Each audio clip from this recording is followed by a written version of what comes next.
الترند التركي، مهلبيه تركي طبعا مختلفه خالص عن اي مهلبيه ممكن نكون كان لها قبل كده. بسم الله. والله العظيم من احلى المهلبيات اللي انا عملتها في حياتي، خطيره جدا وطعمها فتاك. يلا بينا. خدي بالك، بص البسبوسه عامله ازاي، مرمله وناعمه وطريه وكلها حنيه. اي حد من حبايبكم ما بيعرفش يعمل الحلويات الشرقي او البسبوسه بالتحديد، ودوا له الفيديو دوت، وهخليكي تعمليها كمان في فرن البيت، والمكونات كلها عندك فين؟ في درج التلاجة. اقول لكم على كلمتين ربنا يكفينا ويكفيكم شر العين. يلا بينا يا جماعه. انا ماليش في البيتزا، بس جات لي صفقه بيتزا قلت اوريها لكم تكفي العيله وعيله العيله كمان. لو هم بيبيعوا اثار، احنا بنعمل اكل حلو على النار. انا عايزك تجيبي لي بواقي التلاجة عشان هنعمل وصفه فتاكه. هخليكي تعمليه في البيت وفي فرن البيت بنفس المنظر ده كده اهو. ولا تقولي لي بقى اجدعها فطاطري. عسل بالطحينه، اللهم صل على النبي. قشطه وشارب قشطه. اوعى وشك بقى يا باشا، اكل الصيف والشتاء واكل الصباحيه، الاكل اللي بيدفي من جوه وبره، بيدفي القلب كده. يعني عايز اقول لكم الطريقه ديت المعتمده للفنادق والمطاعم ال5 نجوم. لو حتى اول مره تعملي حمام صدقيني هيطلع معاكي ناجح 1,000,000%. يا سلام، حاجه بجد عظيمه يا جماعه. ما اقولكيش ريحتها تستاهل التجربه. بص اللسان متحمر، بص الزبده دي بقى حكايه. خلي بالك اللسان او اللحمه لو ما فيهاش حته ملبسه كده او حته سمين، وده مفيد، ولا سمنه مهدرجه ولا زيت، اخليكي تتحدي بيهم المنطقه كلها. هو ده الكلام المظبوط.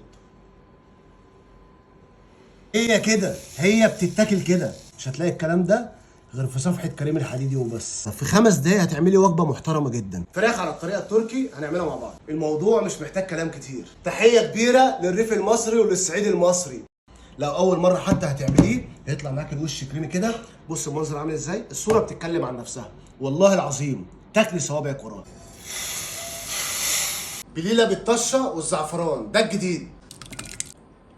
سلام عليك يا حديدي وعلى الدلع فتاك. والله العظيم يا جماعه انا بحبكم. شوفي لي بقى المنظر الخيالي ده.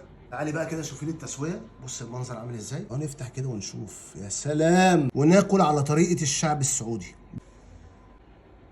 الطبق دوت وهو محطوط على السفره بيبان ان هو كبسه. البطاطا المشويه بس تعمليها ازاي في الفرن بطريقه مختلفه وجديده. بص المنظر بقى، يعني الصوره بتتكلم عن نفسها، جديده ومختلفه. يا سلام. دي بطايه محشيه ورق عنب بخلطه جديده. بص التسويه، بص الرز عامل ازاي، مفلفل وما شاء الله روعه الروعه. بتتكلم عربي. الكنافه النابلسيه يا جماعه من الكنافات اللي سهله جدا وبسيطه. يلا بينا. شوفي لي المنظر الروعه ده اللي يدفي من غير اي حاجه. تعالي النهارده اوريكي كل اسرار المطاعم لكباب الحله. تعمليه من غير بودر دمجلاس ومن غير اي مصنعات. طريقه الكباب الحله فتاكه. طاجن مخاصي بالبطاطس والطشه. تعالي بصي كده. ايه الجمال ده، فتاك. شوف المنظر. لا لا لا، بكل تفاصيلها. خلي بالك هعمل لك النهارده المبكبكه الليبي على اصولها. بتتكلم ليبي. بص كده يا مزاجه. يا ويلي يا ويلي يا ويلي. بص الشقاوه ايه ده، برجر وستريبس. تعالوا ندوق كده.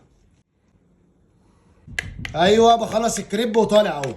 انا مش عارف ليه يا جماعه بتشتروها من بره بجد. يعني مقاديرها سهله جدا وبسيطه. مش هقول لك بقى اسرار او المستخبي هيبان. النهارده هخليكي تعمليها في البيت بكل سهوله. حتى لو اول مره تجربيها في البيت اوعدك ان هي هتطلع معاكي ناجحه 1,000,000%. مش هتطلع حلوه بس، هتطلع حلوه قوي كمان. الزلابيه او لقمه القاضي او العوامات، سموها زي ما تسموها. جاي على بالي النهارده اعمل لكم الفراخ الشوايه بطعم زمان، ولا بهارات كتير ولا مقادير كتير. مش محتاجه اصلا سنان عشان خاطر تتاكل. هقول لك النهارده على شويه تركات هتطلع معاك الفراخ ديت كريسبي من بره وجوسي من جوه. قولوا سبحان الله. لا لا لا لا، هنا موضوع كبير. اقول لكم على كلمتين ربنا يكفيني ويكفيكم شر العين. بص المنظر، يا سلام. ايه الجمال ده.